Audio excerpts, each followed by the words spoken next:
Praise the Lord. கர்த்தருடைய பரிசுத்த நாமத்துக்கு மகிமை உண்டாவதாக.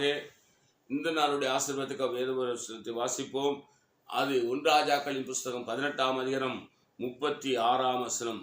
அந்திபலித்து செலுத்தும் நேரத்தில் தீர்க்கதரிசியாக எலியா வந்து, ஆபிரகாமுக்கும் ஈசாக்குக்கும் யாக்கோபுக்கும் தேவனாகிய கர்த்தாவே, இஸ்ரவேலே நீ தேவன் என்றும் நான் உடைய ஊழியக்காரன் என்றும் நான் இந்த காரியங்களெல்லாம் உம்முடைய வார்த்தையின்படியே செய்தேன் இன்றைக்கு விளங்க பண்ணும். கர்த்தாவே, நீ தேவனாகிய கர்த்தர் என்று தேவரீர் தங்கள் இருதயத்தை மறுபடியும் திருப்பினீர் என்றும் இந்த ஜனங்கள் அறியும்படிக்கு எங்களை கேட்டருளும் என்றான். அப்பொழுது கர்த்தரிடத்திலிருந்து அக்கினி இறங்கி வந்து சர்வாங்க தகனபலியும் விறகுகளையும் கற்களையும் மண்ணையும் பட்சித்து வாய்க்காலில் இருந்த தண்ணீரை நக்கி போட்டது. ஜனங்கள் எல்லாரும் இதை கண்டபோது முகங்குப்புற விழுந்து கர்த்தரே தெய்வம், கர்த்தரே தெய்வம் என்றார்கள். அல்லேலூயா. கவனிங்க, இங்கே பாகாலின் தீர்க்கதரிசிக்கும் எலியா தீர்க்கதரிசிக்கும் ஒரு யுத்தம் நடந்து கொண்டிருக்கிறது. பாகாலின் தீர்க்கதரிசி சொல்லுகிறார்கள், பாகால் தான் தெய்வம் என்று சொல்கிறார்கள்.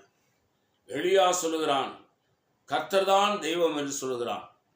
அப்ப உடனடியாக எலியா இந்த பாகாலின் தீர்க்கதரிசியை கூப்பிட்டு, நீங்கள் பலிபீடத்தை செப்பனிடுங்கள், பலிபீடத்தை கட்டுங்கள், அதிலே நீங்கள் பலி செலுத்துங்கள், உங்கள் கடவுளை கூப்பிடுங்க, அவன் வருவான் என்று சொல்லி அவர்களை முதலாவது அவங்க கடவுளை கூப்பிட சொல்லுகிறான். அப்படி அவர்கள் காலையிலிருந்து சாயந்தர வேலை வரைக்கும் பாகாலே எங்களுக்கு இறங்கும், பாகாலே எங்களுக்கு இறங்கும் என்று சொல்லி கூப்பிடுகிறார்கள். அவர்கள் பலி செலுத்துகிறார்கள். கத்திகள் எடுத்து உடம்பெல்லாம் கேறிக்கொள்கிறார்கள். உடம்பெல்லாம் ரத்தம் அடிகிறது.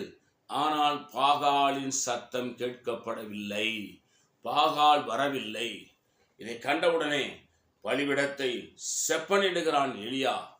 சாயங்கால வேளையிலே பலிபீடத்தை செப்பனிட்டு அதற்கு ஆண்டுடைய நாமத்தின் பெயரை வைத்து இப்பொழுது எலியாவின் தேவனாகிய கர்த்தரை நோக்கி அவன் என்ன செய்கிறான்? கூப்பிடுகிற 36, 37 சொல்லுகிறது, தாவே நீ தேவனாகிய கர்த்தரின் தேவரீர் தங்கள் இருதயத்தை மறுபடியும் திருப்பினீர் என்றும் இந்த ஜனங்கள் அறியும்படிக்கு என்னை கேட்டருளும். அப்பொழுது கர்த்தரிடத்திலிருந்து அக்கினி இறங்கி வந்தது. இந்த 2 வார்த்தை தான், இதை கேட்டருளும் என்று சொல்லி எலியா ஜெபிக்கிறான். ஆபிரகாமின் தேவனே என்று அழைத்தான், ஜெபித்தான். ஜெபித்த உடனே வானத்திலிருந்து அக்கினி இறங்கி வந்தது. அங்கே கற்களையும் மண்ணையும் வாய்க்காலில் கடந்த தண்ணீரையும் நக்கி போட்டது, பட்சித்து போட்டது. விறகுகளை நெருப்புகளையும் பட்சித்து போட்டது. இயேசு கிறிஸ்து ஒருவரே தெய்வம். இந்த தேசம் இன்னும் அறியவில்லை. இந்த தேசம் இன்னும் படைப்புகளை வணங்கி கொண்டிருக்கிறது. படைத்தவர் ஒருவர் இருக்கிறார். ஆனால் படைத்தவரை விட்டு படைப்புகளை வணங்குவது பரிதாபமாக இருக்கிறது. ஜனங்கள் பரிதாபத்துக்குள்ளே இருக்கிறார்கள். ஜீவனுள்ள தேவன் ஒருவர் இருக்கிறார். அவர்தான் கர்த்தராகிய இயேசு கிறிஸ்து. இந்த காலையில் நீங்களும் இயேசுவே இயேசுவே இயேசுவே எனக்கு இறங்கும் என்று கூப்பிடுங்கள். நீங்க எந்த இடத்திலிருந்து கூப்பிட்டாலும் அங்கே அவர் இறங்கி வருவார். உங்களுக்கு ஜெபத்தை கேட்பார், பதிலை தருவார். பயப்படாதிருங்கள். பாகால் தெய்வம் இல்லை. உலகத்தில் எத்தனையோ தெய்வம் என்று சொல்லப்பட்டவில் இருந்தாலும் அதில் ஒன்றிலும் உண்மை இல்லை.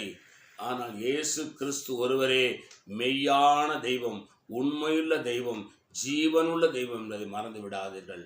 நான் உங்களுக்கு ஆட்சேபிக்கிறேன். பரிசுத்த பிதாவே, நீங்களோடு பேசின நல்ல வார்த்தைகளுக்காக ஸ்தோத்திரம். இந்த வார்த்தையின்படி எங்களை ஆசீர்வதி. இயேசு நாமத்தில் பிதாவே, ஆமென்.